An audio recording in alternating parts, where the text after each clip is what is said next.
నిద్రపోతున్నాడు. బెడ్ మీద వచ్చి పక్క ఇంట్లో పాలు తాగుతాడండి. ఇక్కడ బెడ్ మీద వచ్చి పడుకుంటాడు.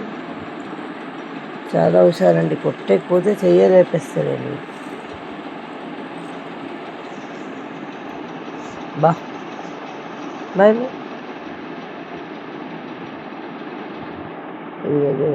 ఇంత నిద్ర అండి. పొద్దున్న రాత్రి సాయంత్రం ఎప్పుడు పడితే అప్పుడు నిద్ర తీస్తాడండి. కుంభకర్ణుడు ఉన్నట్టు. ఇదిగోండి అప్పు బా.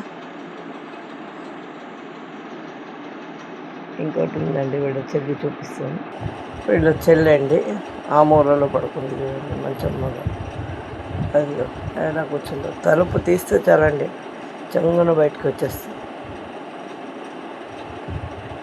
ఇది ఇక్కడ గోలండి. బయట చూపిస్తానండి. బాబుడా